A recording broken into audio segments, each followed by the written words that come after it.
Jess. Welcome back to my channel and welcome to the vlog. Welcome to the final week of our April semester at Orilium Academy. Once again, thank you to G for doing all of this work. She's so fantastic. So I thought I would just kick things off. It is my day off today and I'm definitely feeling like I'm in the reading mood. I do need to edit last week's vlog, which by the time you see me talking about it is already been up for a week, but I just wanted to kick the vlog off and talk about what I'm going to be reading this week. Those of you who have seen weeks 1 through 3 vlogs know that I finished 4 classes and I have 2 left to go to reach the next level in my Archmage training. I need to finish my Artificery class, which I am 3/4 of the way through. That is Lonely Castle in the Mirror.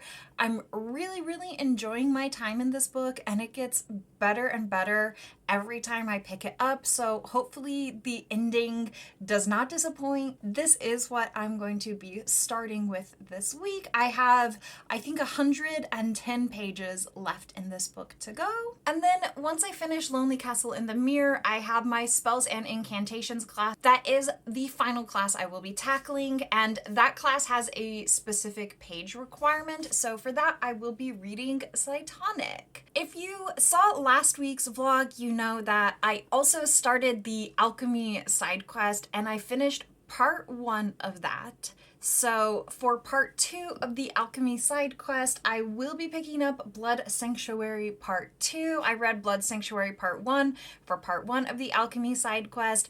I don't want to talk about the prompts for this side quest because I don't want to spoil any prompts for anyone else who's also going through the alchemy side quest, but this little choose your own adventure is so cute and creative and I just love it so much. I know any books that we finish for the side quest count towards the monthly Orilium total, but G's also made it very clear that you can continue to work on the side quest throughout the entire year, so I definitely need to prioritize my classes for this last week and get them done. But ooh, the Blood Grace series is really calling to me. I really want to read it. So yeah, there you go. Those are my reading plans this week. I am so in a reading mood right now. I'm gonna end this clip and I'm gonna go sit down and try to finish Lonely Castle in the Mirror. I will talk to you when I have that finished. Hello, I'm back. It's been like 4-ish hours. I got a little bit distracted watching some Buffy, but I finished Lonely Castle in the Mirror and it is quite excellent. I'm so very happy that I read this book. I really enjoyed myself. I think that I'm gonna go ahead and settle on 4 stars. I think that it's honestly pretty dark for a middle school read, which is fine, you know, like middle schoolers are reading horror and all sorts of different things. If you are recommending this book to a younger person, definitely take the themes and everything into account in this book. The 2 major themes in this book are depression and bullying, and so I think that this book could be very cathartic and healing for a kid who's going through this, but also potentially triggering for a kid who's been through this. So it's really a tough call, but I do recommend this book for all ages as well. I think it's really well done, very well written. I'm so happy I read this. If you've missed my last couple of vlogs, this is a Japanese translated novel and it follows 7 kids, though it is single POV, and these kids have stopped attending school for various reasons, and then one day their mirrors light up and they are transported to a magical castle, and they are told that in this castle if they find the key and open the wishing room, that they will get a wish granted. There are quite a few rules that go along with being in this castle, and the kids definitely find out more about these rules as the story goes on. There were a couple of really important reveals in this. Now, I don't want you to think that like you're gonna go in and get amazing plot twists. It's not really like twisty and turny. It's more just reveals that complicate the relationships between the students individually and collectively. And I really liked all of the conversations that the kids had amongst themselves. I liked watching them all bond together. I liked watching them help each other and start to heal as a collective group. I think that this book does a really beautiful job of highlighting how different circumstances can lead to depression, and also how different people react to depression and why they get to the point that they are at, and how that is a multifaceted problem, and all of the little things that lead up to people getting to certain points with their mental health.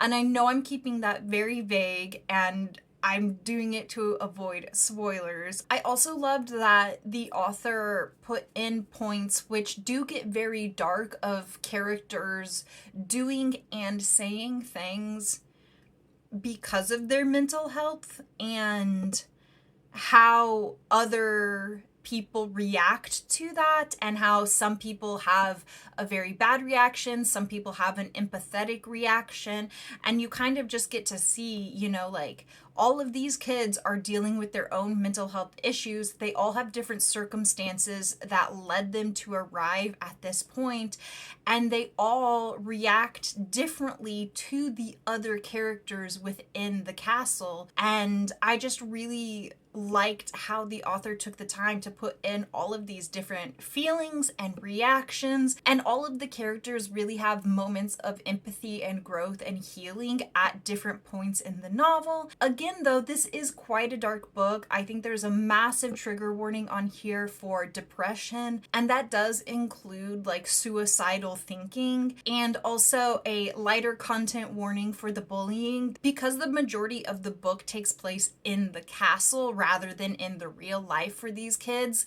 While there is some pretty severe bullying that occurs on page, it doesn't take up as much of the page count. So it is definitely there, but it is not as present as like the mental health conversations throughout the novel. 4 stars for Lonely Castle in the Mirror. So happy I read this, and I very, very much enjoyed it. I finished Lonely Castle in the Mirror, and I went and I picked up Cytonic, and I read the first chapter, and to be perfectly honest, it's not it. I'm definitely not DNFing it. It's definitely something that I know I will enjoy when I read it, but I read the first chapter and I just like was not engrossed with it. I mentioned in my last vlog that my mental health has really not been good. And I mean, we don't need to get into specifics, like nothing happened in my life, like seriously, like nothing is going on. It's just straight up my brain being a huge dick to me. I don't want anyone to be worried because I know this will pass. I'm just really struggling and I'm trying my best, and that's where I'm at. I genuinely think that is why I put down Cytonic. It's not hitting the vibes the way I need it to. So because my spells and incantation class has such a specific page requirement, I went to my shelves and I did a little digging, and I came up with Ariadne by Jennifer Saint. And as you can see, I made it past the first chapter.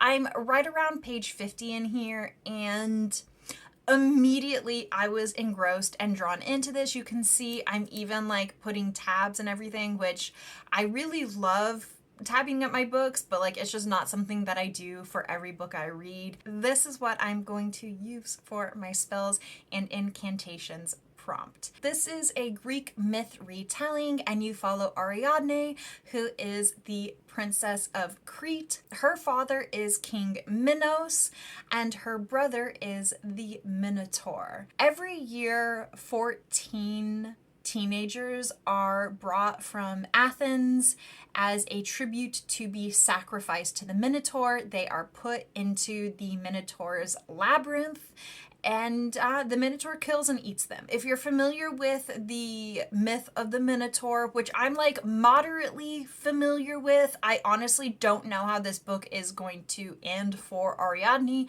I know how the book is going to end for the Minotaur and Theseus, but I don't know how it's going to end for Ariadne. So I do like that because it gives me the potential for some surprising things to happen. At the point that I'm at in the story, which is 50 pages in, we're about to kick off the third year of Athens sending tributes, and the tributes have just arrived, and this time they include the Prince of Athens, Theseus. Ariadne is now 18 years old, and as a child, she helped her mother care for the Minotaur and has had to watch him turn into a monster. But it's only been the past couple of years after King Minos won a war against Athens that they have been sending tributes from Athens. So Ariadne has kind of been shielding herself and keeping her head in the sand about the entire situation, because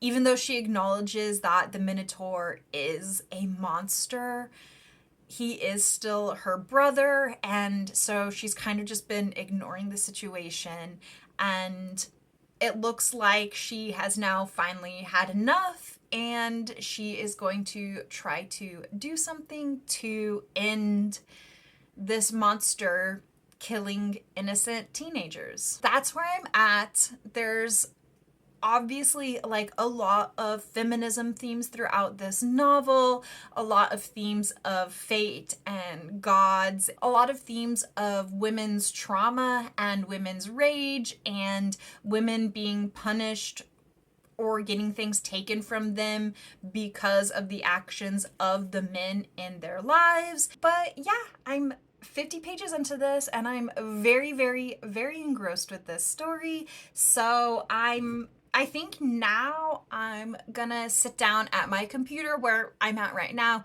I think I'm gonna do some editing for week 3's vlog, and then I will probably do some reading after that.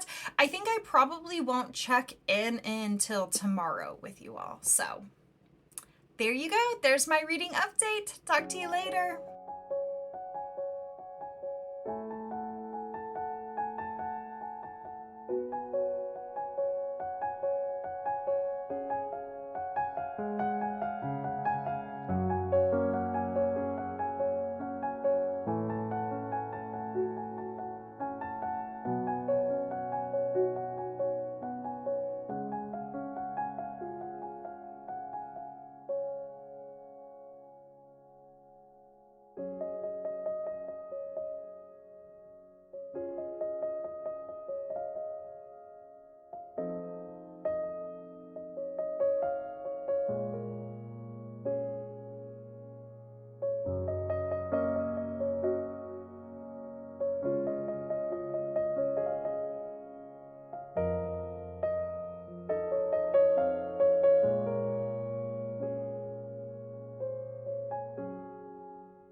Good morning. How are you? I just finished a stream and I wanted to give an update. It's just a couple days later, but I have done so much good reading. First things first, I'm reading Blood Sanctuary Part 2.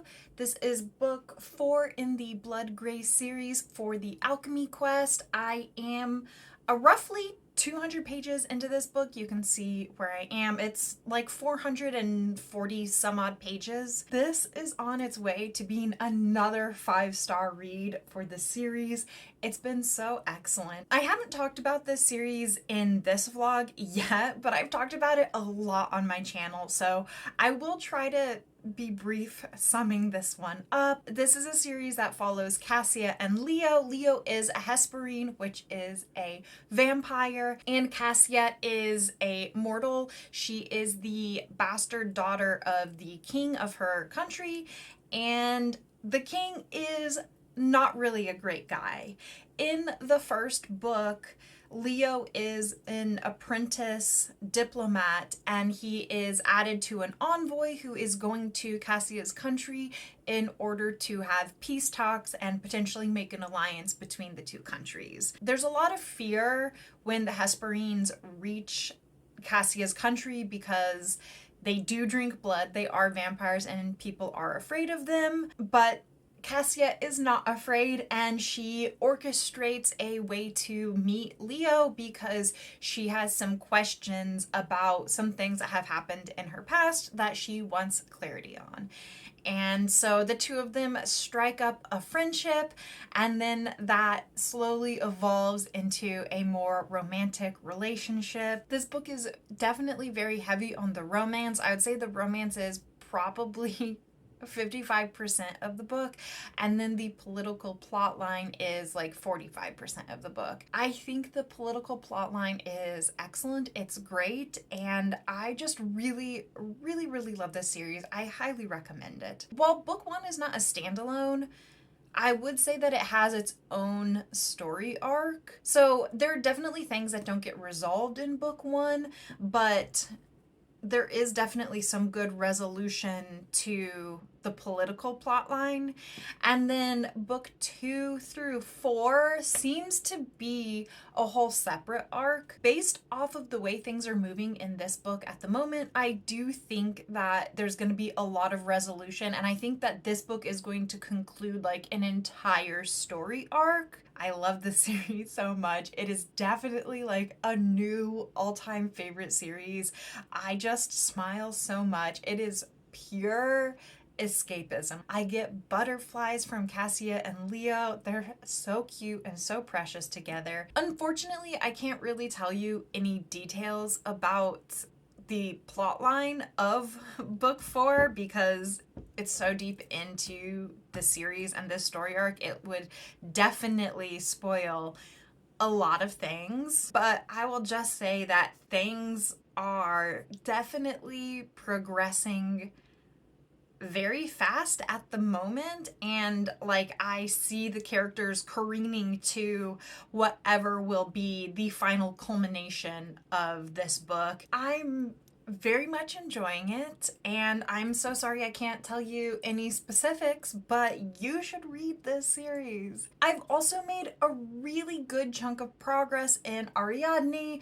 I just finished part 2. I'm around page 250, and so far I am really enjoying it. So part 1 was like basically the Theseus and Minotaur retelling, and then part 2 is the aftermath of that. And honestly, I did think that like the entire book was gonna be about like the Minotaur, and I'm really glad that it's not. Part 2 is definitely slower. There's a lot more reflection and contemplation in part 2. We also get like additional POVs in part 2, which I liked a lot. It's just like quieter and slower and includes quite a bit of slice of life, which in my opinion, I think works really well. I also really love the character development that is going on due to all of the reflection that happens in part 2. At this point, I have no clue what's gonna happen. Part 1, there was a lot of very heavy foreshadowing, and in my opinion, a couple too many metaphors. In part two, there is definitely like more foreshadowing, but I'm just not sure how it's gonna play out for like the different characters. And I'm not sure if Jennifer Saint's intent with the foreshadowing is to lean into the Greek and how most Greek myths are tragedies and there's fate interwoven, or if she plans to subvert that. I am also really enjoying Jennifer Saint's writing style, which is a relief because when I heard about book depository closing, I did place an order for Clytemnestra, which is not available in the US yet, but it is available in the UK, and Electra, which is Jennifer Saint's second novel.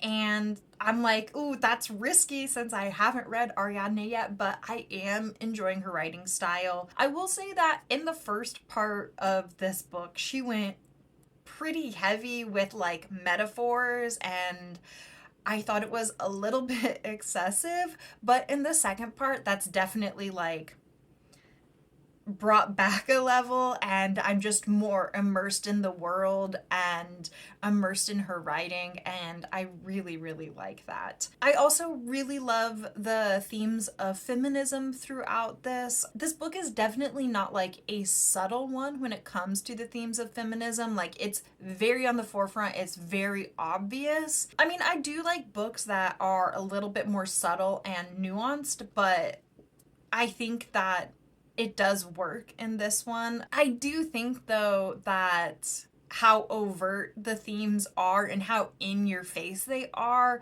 will probably irritate some readers. One of the things that I don't necessarily mention a lot, but that I love, is I love a good tragedy. And that's one of the things that really attracts me to like Greek myth retellings, is they're all tragic. And I don't necessarily know how this one is gonna go. There's definitely a lot of space in retellings to make them less tragic. Here's the thing. In real life, I don't necessarily buy into fate. But when it's in a novel, when it's in a story, there's just something that I love and I eat up about like the tragic heroes struggle with fate and destiny, and how it doesn't matter if they lean into the fate or if they try to avoid it, that like they can't because it's destined to be. You know, I don't know what it is about me that just loves the romance of tragedy. Not in real life. In real life, don't like it. But in a book, I don't know. I just eat it up. In other news, I got some book mail, and Blood Union Part 1, which is book 5, got this in the mail. And yes, I did already order Blood Union Part 2, which is book 6. And yeah, I cannot wait to read this book. I'm so happy to have it. I don't know what I'm gonna do when I read books 5 and 6 and then I have to like wait to get book 7. There is a novella in this series, but it's like following different characters like 20 years before the series starts, I think. But like, I don't know what I'm gonna do when I have to wait for book 7. Okay, there you go. That's my update on how the books are going. Shared my book mail with you. I'm gonna go grab some food and I'll talk to you later.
Hi, hello friends.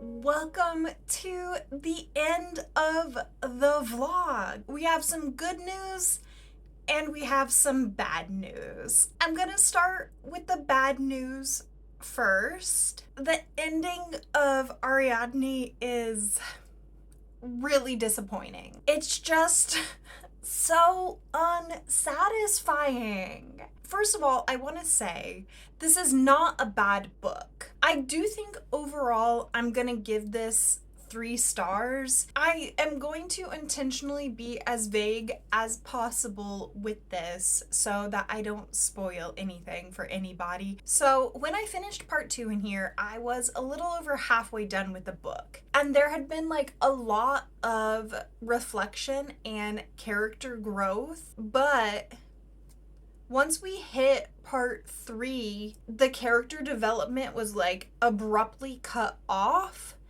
And everything was just escalating to finish the plot line. And I don't think that we had enough time to really invest in the characters growing for them to reach the conclusion to their individual arcs. It's like the characters went from point A to point B to point C, and then we just jumped to point F.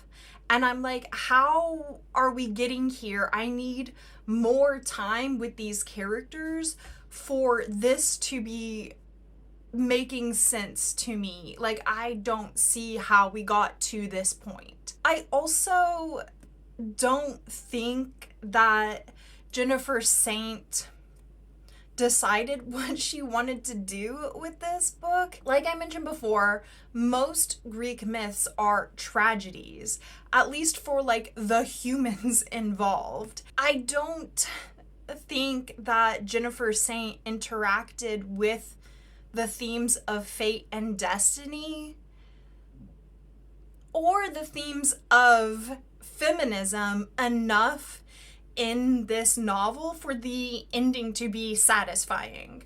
It was like she went a little bit into here and a little bit into here, but I needed more investment in one of those themes in order for the way this story ended to be emotionally satisfying, because it was like not emotionally satisfying. Like the book ended and I was just like,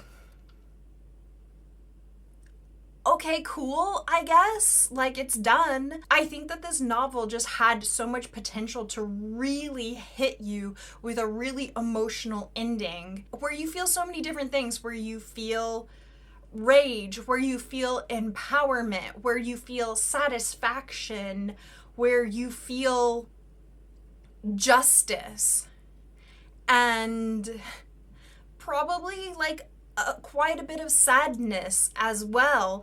But I think all of that could have been overshadowed by this sense of like justice and empowerment. And I just don't think Jennifer Saint interacted with the themes that she had been setting up in the entire novel enough for the ending to be satisfying. Like, it just was not satisfying. And I'm so sad. I'm literally so disappointed in this book because I truly thought that this was going to be a 5-star read. It did not work for me. It did not hit. It did not land. And I'm so sad. I will say that the beautiful writing did continue throughout the novel, so that's good, but not good enough. And now I'm really worried about Electra because everybody says that it's not as good as Ariadne, and I'm like, those people are giving Ariadne 5 stars. Am I gonna hate Electra?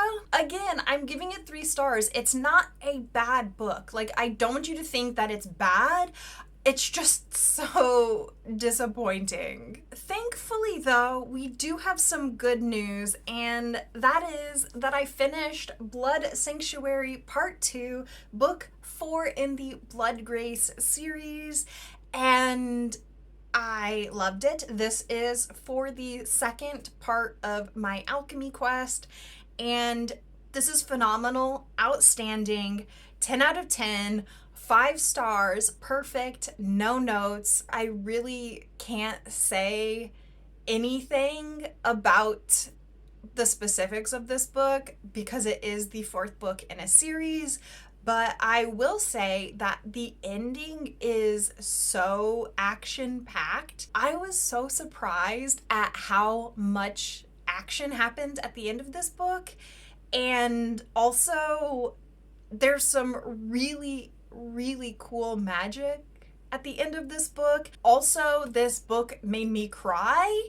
so that's a plus for it. I think that this book did an amazing job of wrapping up the political plotline that has been going on for the first 4 novels of this book.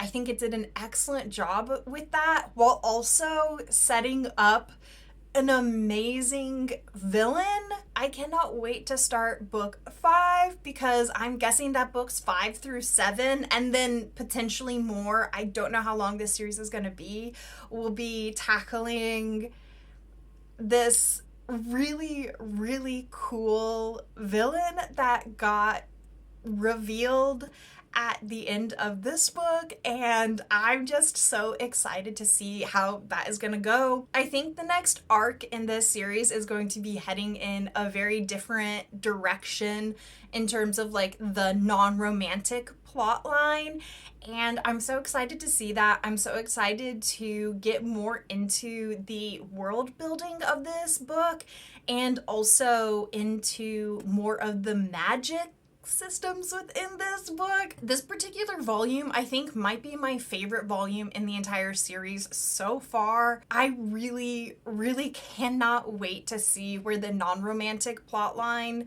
is going. The romantic plotline has been phenomenal throughout, absolutely phenomenal. I have 0 complaints about the romantic plotline. It is just progressing, I think, at the perfect pace, exactly how it should. Everything is fantastic and phenomenal, and I cannot wait to get more of Cassia and Leo in the next book. 5 out of 5 stars. Please read this series. It's so good. So yeah, there you go. That is the end of the April semester at Orilium Academy. I finished all 6 of my classes, and I also completed 2 quests this semester. I will definitely be completing the rest of the alchemy quest line throughout the year, hopefully before we hit the August semester. I love this readathon so much. I had so much fun this month. Thank you so much for being here and spending time with me and going on this fun little adventure with me. If you enjoyed this video, I hope that you would consider subscribing, and I hope you stay safe this week. I hope you stay hydrated this week, and I will see you in my next video. Goodbye!